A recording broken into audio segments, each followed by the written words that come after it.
What's up, peeps? My name's Ian. I sell books on eBay. Welcome back, welcome to, whatever the case may be. This is bundles of books. I've got about 21 orders, something like that, to go out today. So just been to the unit, picked them all up, and now I need to share them with you guys and get them packed. But also, a couple of things I want to talk about.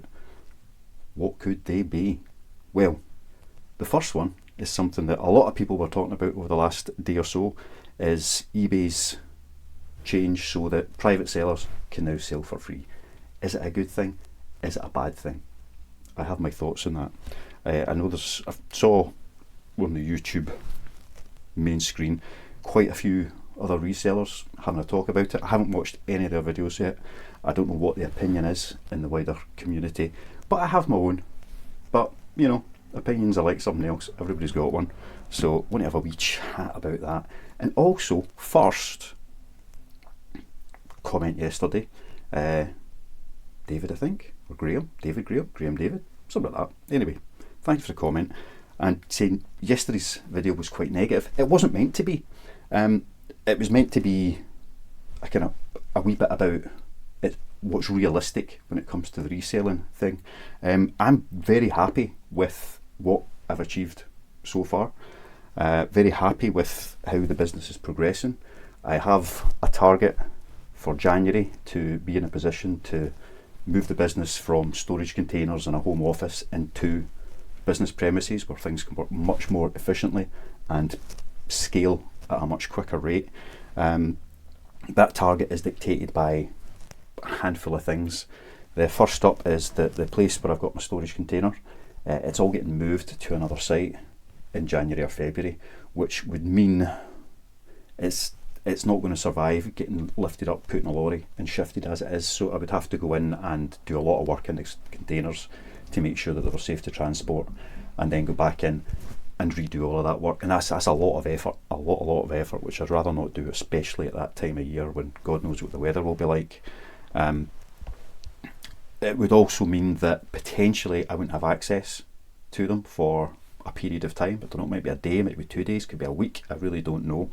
So I've got that in the back of my mind. That's set it as a target. Also, for the start of next year, it would be good to be in a position to, you know, after Q4, be in a position to bring in somebody to help me with all of this, and I can't really do that in the setup I've got at the moment. So that's what's there. It's a goal, it's an ambition, it's not a deadline. It's not well, I haven't managed that by then, I'm quitting it. No, it's a goal, it's an ambition, and it's one I think is achievable. Otherwise, there would be no point in setting it. It'd be a challenge. I'm going to have to push pretty hard, but it is achievable. The rest of the stuff talking about would, recommend people to get into eBay reselling at the moment. Well, it's trying to be realistic. You see a lot of, and I think I started talking about this yesterday, but I kind of distracted because I was doing two things at once, which isn't always a good idea. It's never a good idea, to be honest. You see some of the videos, American resellers mostly, because it's a different country, it's a different market. It's 4 or 5 times the size of what we've got here in the UK. There's a different culture around products and disposable stuff. So there's a few resellers in the States who are on YouTube. I'm sure there's many more outside the YouTube community who are doing really, really well. They're making an awful lot of money. But a big part of that, and they admit it themselves, is down to their social media presence as well. If you look at some of the subscriber numbers for the American sellers and the number of views they're getting their videos, a lot more of their income will be coming from their social media rather than their actual reselling business. They've got huge whatnot markets and such like over there, and a lot of them are making their money through that rather than just bread and butter eBay reselling.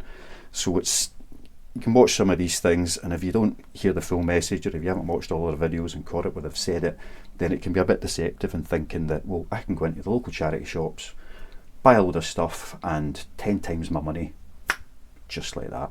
It's not going to happen. It doesn't work that way. But having said that, if you are on a low income, minimum wage, a bit above that, then within a few months of doing a bit of reselling, you could replace that income. I've got no doubts about that whatsoever. If you want to earn £20,000-30,000 a year to replace a salary which could be the same or less than that, then you can do that through reselling on eBay and the other platforms that are available. Me, I'm just sticking to eBay at the moment, although I have dabbled in other places. It is possible. If you are looking for a job to replace your job, then the everything reseller bit is fantastic. There's loads of bargains out there, there's loads of deals to be found. You just have to go hunting, and hunting's, you know, if you want to do this to replace a job, that's the bit you're going to enjoy the most, let's be honest. Car boot sales, charity shops, you know, there's ample opportunity to find really good deals, and that is how I started out, doing all of those bits and pieces. And being perfectly honest, it was more profitable. I made more money than I am with the books at the moment, but I did put in an awful lot more time. There's a lot more time spent sourcing, listing, and all of these other things, and I just veered over to the books, and I'm now in a position where that £20,000 to £30,000 a year, that's a salary. That's okay. I would like to earn more, wouldn't we all? But that's what the whole scaling process is all about. So dropping everything, chucking your job, and deciding you're going to be a reseller, don't do it. Build up. Unless you have a huge amount of capital and opportunity to just go in and, you know, build a store that's worth like £50,000 just like that, then don't do it. But if you spend a few months, you can take a few pounds and end up with 10, 20, £30,000 worth of stock if you just build it up and build it up and build it up. And then all of a sudden there is a bit of an income coming in off of that, as well as still being able to keep expanding and growing what you've got. The bigger you get, you need space, there's other expenses, all of these things come into it, but that's for people to work out and sort out. So yeah, if yesterday came across as negative, it wasn't meant to be. It's, let's say, I'm delighted with where I've got to here. In the course of about 6 weeks, I've taken average sales from around about £170 a day up to about 240. Slowed down a wee bit last month to 220. Well, a couple of wee slower weeks in the last month, which has taken it down to 220. But it's been really consistent at that rate, and now I want to stretch it up to £400 or £500 a day, which is an awful lot more than what I'm doing at the moment, but it is still achievable with just me working in the environment that I've got. So that's what I'm aiming to do, which means listing £400 or £500 worth of stock every day minimum, which means sourcing £400 or £500 of stock every day minimum, etc., etc. So it scales up. It's hard work, but if you enjoy doing it, it's not work. I don't really think of this as work. It's just something that I do to fill my days that happens to make money, which is great. I love books. That's why I sell books. Enough of that bit. Let's look at a few orders, and I want to be talking about the whole eBay sales thingamajig. Anyway, I'll pause you a moment because I'm just going to sort out my screens so that I can do this a little more easily. Right, everything's where it needs to be. So, let's say 20-ish orders going out, £220 worth of orders since this point yesterday. So, you know, that's the average I've been running the last couple of weeks. I'm quite happy with that. First one is a little paperback all on its own, Playing the Bass with Three Left Hands by Will Carruthers. Picked this up a couple of months ago. It's sat on the shelf, it's waiting to sell. It's finally sold for £6.99. So that's quite a nice one to get moving. And as I did yesterday, I'm just going to pack these whilst I blether. So we can talk about the eBay private sellers freebie whilst I stick some bubble wrap around this dude. Is it a good thing? Is it? You know, what do you all think? eBay is allowing private sellers to sell for free, essentially. What will that do? It will increase competition. It will mean that people who are having a clear out of just their everyday kind of random items are going to be able to sell it for whatever they want, just to get rid of it. There is no doubt about that. so it will increase competition. But I don't know about you, but when I've sold my own stuff, back in the past, when I used to sell my own bits and pieces that I was done with on eBay, Vinted, any of the other sites, I didn't like it. Why didn't I like it? Because you maybe paid 70, 80, 90, £100 for something, and then you go onto eBay and you're going to have to sell it for 15 or 20. And that seems like I don't want it, sell it for 17 or 20. I paid £100 for this, so I want to get my money back. And that mentality still persists quite strongly. So to me, that suggests that people who are coming on and, the private sellers, genuine private sellers who are just selling their own bits and pieces, are not going to kind of cut prices. People will look, hopefully, at what things are selling for, or they will simply sell it for what they have a value in their head for. So it might actually push prices up rather than, crashing them down. Next up we have The Complete Works of William Shakespeare, the Oxford Shakespeare, 2nd edition, and this sold for £9.99. It's a beast of a book, so I think this is going to be a bit of a pricey poster, but still profit in it every single time. Don't sell anything if you're not making a profit, unless it's a tease, a bit of a bait to get people to come in and buy other things. So I don't think it's going to have a massive impact on people totally undercutting when they are genuine private sellers. The other side of that is, I'm sure we all see it, there's a lot of businesses who sell as private sellers. It's a bit of a bugbear. I mean, it does annoy me that people do that, but that's up to them. There's different benefits for being a business and a private seller. Up until now, there's been different costs. Well, there's still different costs, but there were different costs before then. So I'm just going to put a card around this one as well. Trim this off. Line to there. Yeah. So the issue will be with business sellers who sell as private sellers. Now, from what I've read in the message that eBay have put out, is that they are, although they're making it free, they are changing some of the conditions for private sellers, so not as many free listings. So although it will be free, it will be limited. There will only be so much that people can do. So I've just realised this is going international, so I'm taking it up good and proper.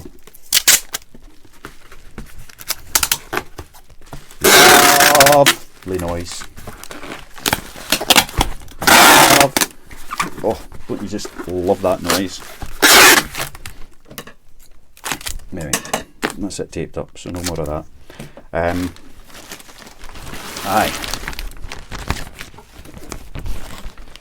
Those private sellers who are really businesses, they're not going to get as many free listings, and eBay will continue to support them to move over to being business sellers, and placing restrictions on, selling restrictions on accounts where they suspect that somebody is a business seller and is using their private seller piece.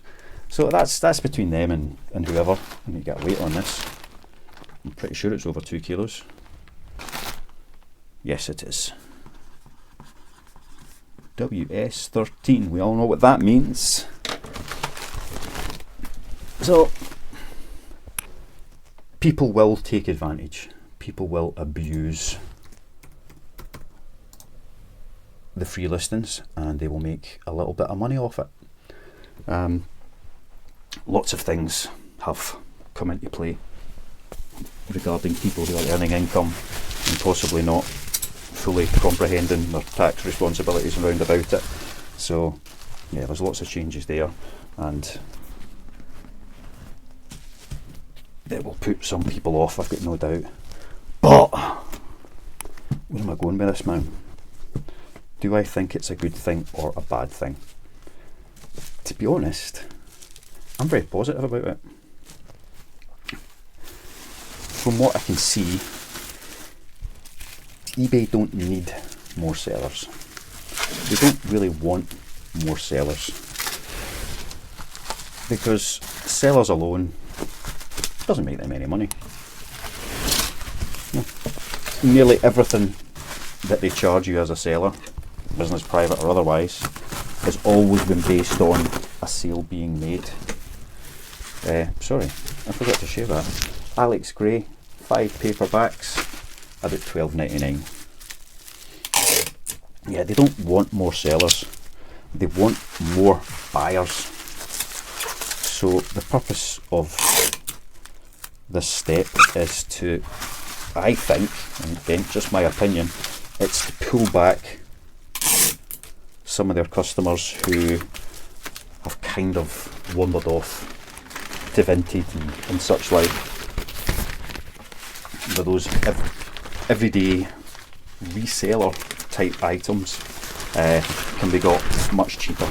I mean, I see a number of people who buy on Whatnot and Vinted to resell on eBay, and eBay want a bit of that market. So that's where it comes. That's what I think their motivation is behind this, is to bring in more buyers rather than more sellers. But if people are selling, they're more likely to buy. That's got to be part of it too. 2,000 grams, 2 kilograms for the Alex Gray bundle. So if it brings more buyers in, that's a good thing. I'm happy with that. Now, I sell different things to a lot of people. I sell books. I sell small media. There's not a huge number of kind of small resellers who do that. We've got Heinemann Higher Mathematics, 2nd edition. It's a maths textbook for the Scottish Higher exam. £16.65. That's a nice one.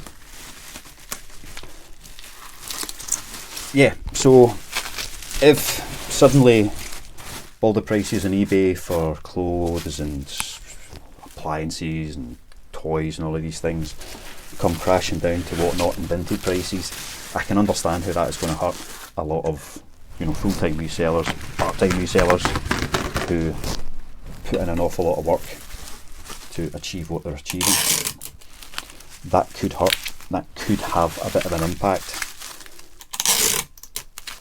But again, I'm not sure people are going to massively underprice on that site. For me, again, this is speaking to people, own personal experience, all of these things. There are plenty out there who do, but most people can't be bothered listing a paperback book they've just finished reading to sell it for, you know, making £1. You know, if somebody's selling their own stuff, then you're not going to say, well, they've got a cost into it. But if they're selling it for £3-4, you know, if you look at these things, you see that the competition's selling it for £4. Oh, I can sell that for £4. Wait a minute, it's going to cost me £3 just to get it posted. Somebody who's selling just for themselves is not going to be buying packing materials in bulk, so their packaging costs are going to be much, much higher. So they're going to look at that and go, actually, I'm not going to make any money selling those low value items, so what's the point in selling them? So for me personally, I'm not overly concerned about competition changing. I don't think it's going to make a massive difference to the likes of my market. I could be completely wrong on that, I don't know, we will have to wait and see. But I can't see people going to all the trouble of getting a book, listing a book, selling it for £3.50 to make maybe 20 pence. There's no point. They're just going to take it to the charity shop or bin it. Or continue to sell them on Ziffit and, you know, Music Magpie, all these things, and those already exist, so it's not new competition. 2,000 grams for that book. Does just over a kilo actually, but that's how we roll. So yeah, I think it is a good thing. It is going to increase the number of buyers, which has got to be good for all of us. And for me personally, in the niche in which I sell, I don't see it dramatically increasing competition. There will be some change in the competitive landscape, but that always happens, and you just got to be in a position to react to it.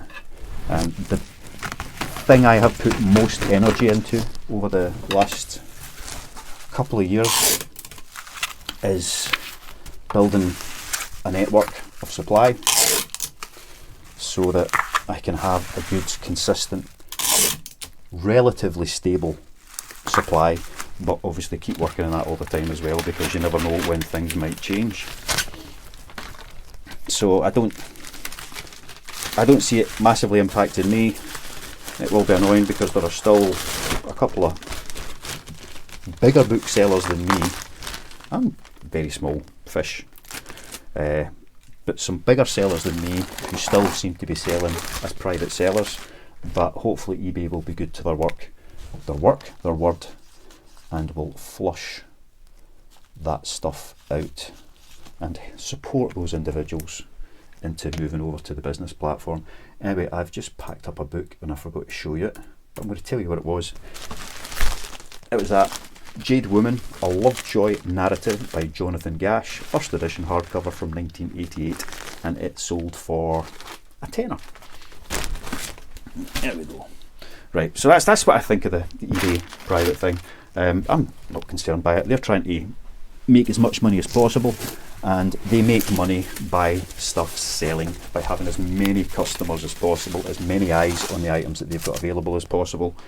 I'm quite sure they don't like all the kind of Temu, people buying from AliExpress and Temu and reselling all the cheap bits and pieces on that. They want it to be something where people can come and find value without having to drag through reams and reams of absolute garbage. So it's a good thing. Anyway, let's just focus on these sales. What have we got? 7 CJ Sansom paperbacks. This is going to be a big bundle. In fact, I think it might even be a boxed bundle this time around, but I'll wrap it up in 2 little lots and then chuck it in a box to post out to DE65. CJ Sansom. He kind of comes in fits and starts. CJ sales. I'm not entirely sure why. Obviously there was a wee surge when the programme came on. Was it Apple or Hulu or something? Haven't watched it. And then obviously it passed away very shortly after that. So again there was a wee surge in CJ Sansom sales. And it's gone very quiet. And then in the last couple of weeks I've had a couple of bundles going out. So yeah. Who knows what's going on with that, but keep them stocked up. What I find is, he's not an author I find every week, but when I do, I'll find a few, I update the listing, and typically that's when I get a sale or two.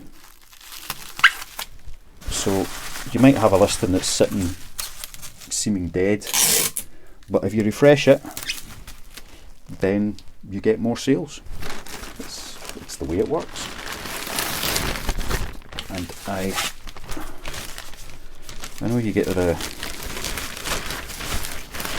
advice, was it end and sell similar, end and relist, because it refreshes it, and it certainly does. However, I don't want to do that with listings that have huge quantities and where I would need to go and check what I've actually got stock wise for each of those listings before I could do anything like that. So even just going in and tweaking the description, tweaking the title, whatever it might be, can actually make quite a difference to your listing and really get things moving for you. I didn't plan this out very well. I've now got 3 odd size books for putting in the other half of this package. So yeah, I've often had listings where I've not updated them for a while because I've not had any new stock by that particular author. go in, update them, and they start to sell. Individual listings where I've maybe got 1 or 2 copies, and I pick up another 1 or 2, add them to that listing, suddenly they start to sell. And once a listing has momentum, it sells better. So if I do get a couple of sales by one offer, then I'll suddenly see some more. It is always the way it works. eBay likes things that sell well and is therefore much more likely to show them to potential customers, potential buyers, because their algorithm tells them that people are more likely to buy them. So there you go. The better your sell-through rate, the better, or the greater the liking the algorithm has for thou. You know what, I'm not going to put these in a box, double bag and tape them together. So I'm just going to pause you whilst I run this brown tape around them because it's a horrible noise. Back in a sec. Done. Okay. Next got a bundle of books ready to go that weigh 3.5 kilos. So we'll write 4,000 on that, along with the post code DE65, and they will get sent off. So what did they all sell for? Let's have a wee look. 7, about 16 quid I think, including postage for that lot. So 6 quid to post them, so making a tenner, less than a tenner, say 8 quid on 7 books, which is absolutely fine. Keeping in mind what I pay, that's a nice profit. Right, we've got another little bundle, another offer that doesn't sell often but sold a couple the other day, and surprise surprise, another 3 have now gone. Mr. Jeffrey Archer, Cain and Abel, Shall We Tell the President, and The Prodigal Daughter, and the 3 of them went for, where are we, £10.49, £10.49 including postage for those 3. Now, another thing I was talking about yesterday was, you know, that when I'm selling single books, that the profits are ridiculously low. It is, you know, in the pennies that I count the profits on those things, and that I don't want to sell too many books like that because it ends up zeroing out the cash flow, because I need to wait to the end of the quarter to get the VAT rebate back, which is where the actual profit lies in those items. But I don't sell that many single books. Most of what I sell are bundles, or the higher value books, such as the maths book that we saw that went for nearly 17 quid. So it's not an issue from that point of view. Having books at the prices I've got them, typically it is more expensive than the big sellers because I just cannot afford to sell a book as cheap as they do. It would be great if I could, but can't do it, and I refuse to do it. So I have to charge a little bit more, but I try and add value elsewhere. So instead of it just being a generic stock picture, I always use my own pictures, unless it's like a multiple item listing, you know, where I've got several copies of the same book, which I'll still use one of my own pictures, but I will picture the actual item that somebody is purchasing, so they can see exactly what they're getting, rather than, you know, buy it from a big seller. It's one generic picture, and they've always even got it in their description, the disclaimer. It may be a different edition to the one pictured, so you don't know exactly what you're getting. So if you're looking for something particular, if you want to know what you're getting, then that wee bit extra can add a bit more value, which so far has worked well for me. There's also a number of people, I'm quite sure, who would rather buy from a small seller rather than a big business. And that's, you know, eBay, even Amazon these days is great for that. People will go and search out small sellers and buy from them rather than, you know, just the big mega companies who are making millions off the back of low wages and trying to dominate the market, etc., which I've got no problem with. Companies do what companies do. But that's all on a side. That's potentially where I get a number of sales from. If you're selling the same stuff all the time, if you have a niche, especially a niche where people are likely to be repeat customers, such as books. If somebody's a reader, they read more than one book, so you will get repeat buyers within that as well. This Wilbur Smith bundle is a bit of a pain to pack because they're all really weird sizes, but I've got 5 Wilbur Smiths, but one of them's an omnibus, one of them's a hardcover, so it just puts them into a slightly awkward size and shape. And what I always try and do is make sure that I've packed stuff so that it will fit in the parcel box. So if I can't get to the actual office to drop them off directly, I can stick them in the parcel box at the end of their street, which works out fine mostly. But this one is going to be a slightly awkward size and shape. So roll it and wrap it, and then square it all up, and it'll be good to go. So yes, carrying on from what I was blethering about, I think I started talking about this yesterday actually, and then kind of got veered away, sidetracked. Lowering prices is not always the way to go. Sometimes increasing your prices gets you more sales, and it's another change that you can make, that the algorithm will note that something different has happened with your goods and potentially push it to more customers without you having to do anything extra with promoted listings, etc. But you know, that's what it is. Private sellers, they don't have access to promoted listings, do they? I don't know. I don't think they do. I could get completely wrong in that. But if they don't, then putting out, promoting your listings at a low rate will again get you sales that they can't get. So you've got to go for all of these things. Do what you can. Right, let's see. I know this one, they're going to get just inside the post box if they fit in one of my standard bags, and this one slides in just but very nicely, so that's good. Anyway, there's Wilbur all sealed up. He's over 2 kilos, I know that.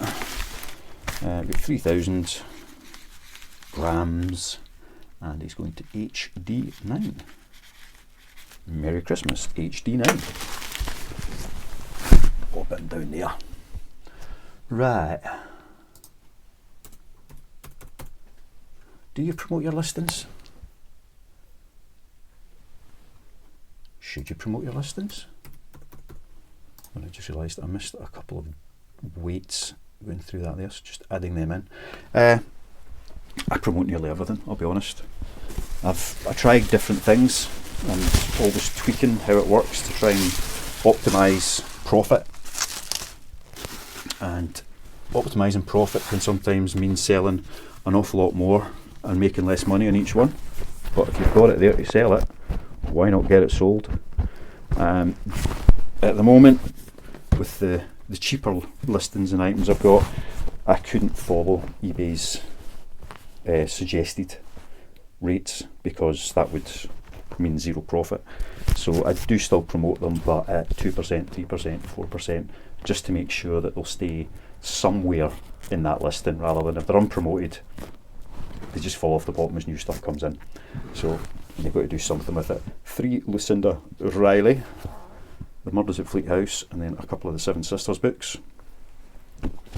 And they've sold for, what's that, £7.50, about £10.50. Again, big books. They're going to be just over 2 kilos. So we'll get them wrapped up. So quite a few big heavy orders today, but £10.50 in sales. I don't know if they sold promoted or not. There's a wee label in the back of this one that I forgot to take off. I'm just trying to get to without unwrapping them. Got it. Yeah, £10.50, £6.50 plus some packaging to post them. So like £4. eBay are going to take a bit of fees off of that. I'm going to make a couple of quid off of those 3 books. Is that good or bad? It's good. I do also have, that's not taking into account, you know, VAT back on postage, etc. So probably making about £3 profit. So that's after cost of goods, postage, packaging, all of these things. £3 profit into the business from those 3 books, which cost me about 75p. So I invested 75p. I've got all of that money back, and then I've made £3 profit. So that's good. I'm happy with that. You need to do a lot of those in a day to make money, but I do quite a lot of those in a day, so I do make money. Again, going back to the whole private sellers thing, there's probably not that many people who are looking to have a clear out and make a bit of extra cash who are going to think, oh, I can make £2 or £3, and it would be less than that because they don't have the business benefits that I do. You know, they're going to make, they could sell that lot and they can make £1.50. Is it worth their while? I don't think it will be for a lot of people. So less issues with the whole competition. Did it go over to 2091? There you go. So close, but not close enough. So we'll call that 2.5. Pop that in there, and that'll tell me it's going to cost me £6.59 to send that by Royal Mail tracked. So that's how it rolls, man. Right, the next one is a good example of selling books cheap. We've got 5 books all going out to the same buyer, so buy 3 get 2 free. They've all come from kind of single listings, and let's see if I can work out how much they've actually paid. 3, 6, 9, 8, 11, about 14 quid for the 5 of those books. They're going to be over 2 kilos, yes. So it's £7 off of that, takes me down to 14, a few quid in fees. Yeah, so it takes me down to 7, and then a few quid in fees. So what am I making? £6, £7 final profit will be on those books for 5 books that cost me 25p each. So it's not a case of, yeah, I'm going to make £20 on every sale. It's a case of I will make a small profit on every sale, but I will make lots of small profits on lots of sales. I'm just trying to find a way to stack them all up. Anyway, a couple of Denzel Merricks, Conan Doyle, Mr. Strange and Jonathan Clark, whatever his name is. What was it? Jonathan Strange and Mr. Norrell. There we go. And was it Kristen Cashore? Yes. Graceling. So we'll get them stacked up. It's nearly 3 kilos, that little bundle, because the Conan Doyle book is rather meaty in every sense. So we'll get them wrapped up and done and shipped off to Sharon. Hello Sharon, N38. Pretty sure Sharon is a repeat buyer. I don't know if you watch the videos, Sharon. If you do, hello, how you doing? If you don't, then you've no idea I just said that, so it's irrelevant. But bundle heading off to Washington. Right, let's get these wrapped and done. Tape it. Tape it. and tape it. So where are we? 11 o'clock. So my new process seems to be working reasonably well, and it's allowing me the opportunity to come on and make these videos again. I've missed doing them, I really have. But things were just so bitty that it was really difficult to kind of pull it together, find the time to do it in a worthwhile way. So we're going to call that one 3 kilos, 3,000 grams. And these will be off to Sharon very shortly. Shortly Sharon. Let's type the weight in before we go any further.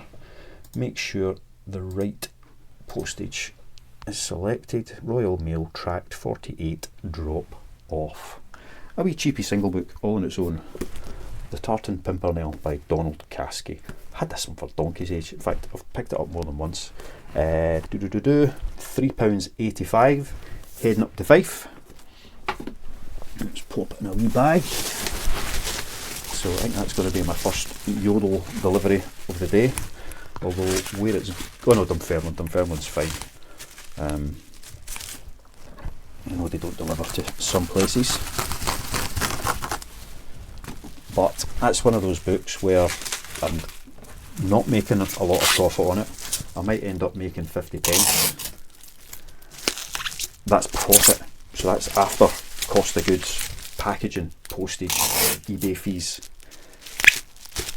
So for a 25p investment, I'm making a profit of 50p. So the profit is double the initial investment, 3x in it essentially. And that's good. If you just sell one thing like that, it's no money at all.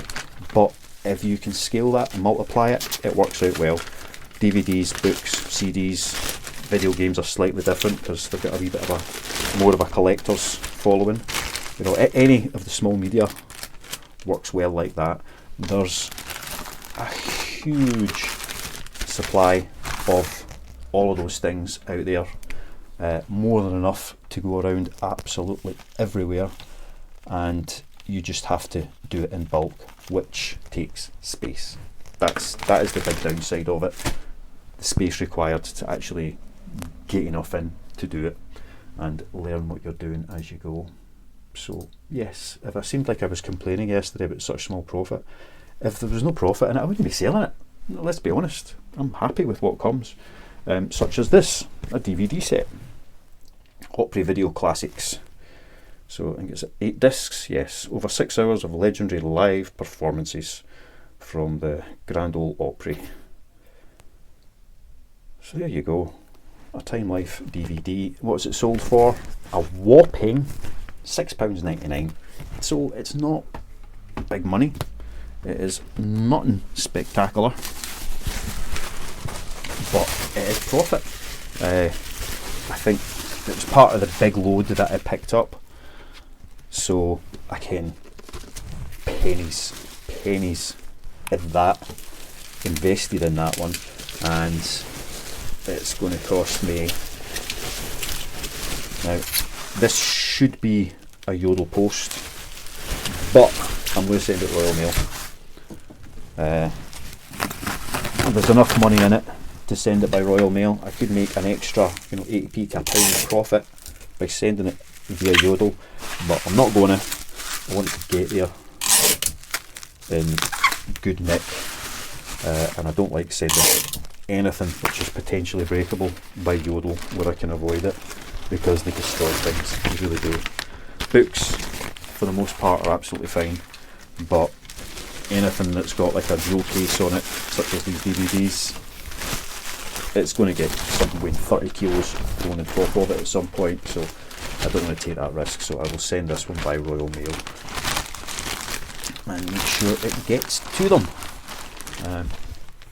I've also discovered there's certain parts of the country which are not served particularly well by Yodel, and London is one of them. Any issues I've had have typically been in the London area, so I can avoid doing that. Sending stuff by Yodel to the London area, I will. However, if somebody has paid £3.85 for a book, then it's going to have to go by the economy post, because otherwise I wouldn't be selling it for that price. Anyway, we'll call this one a kilo. Royal Mail Tract 48 heading to SE16. Right, next, a few to go. A wee pre-made bundle, Sharon Bolton, 4 paperbacks. What did they sell for? £11.99. So, £1 into it.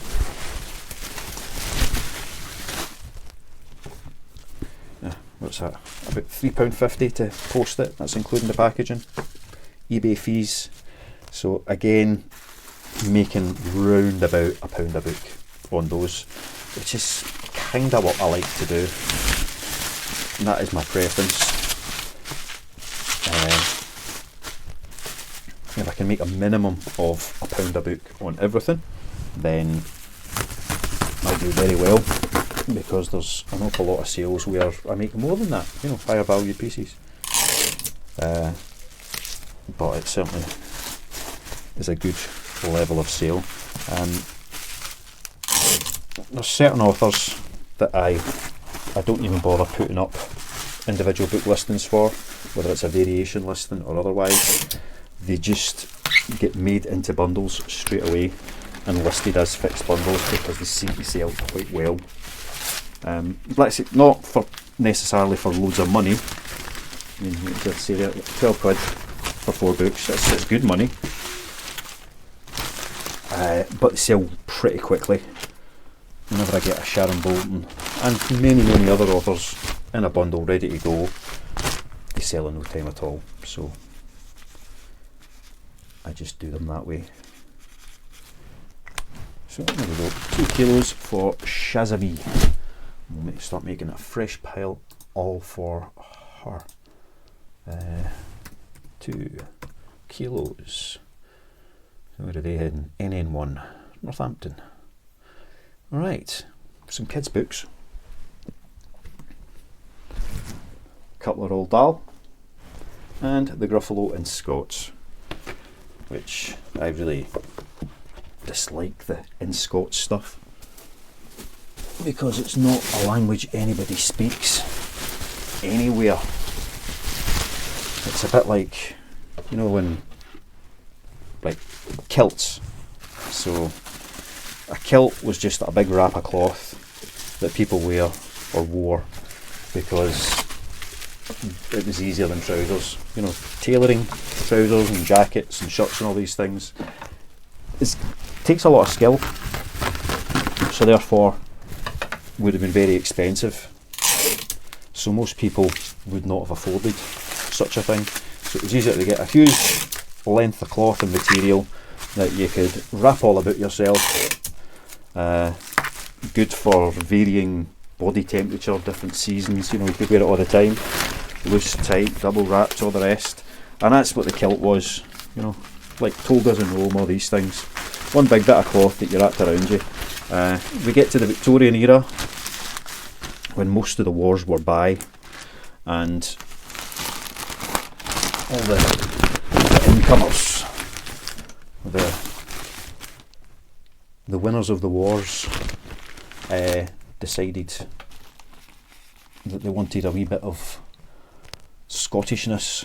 You know, a lot of the clan leaders were no longer Scottish, you know, they were all based elsewhere.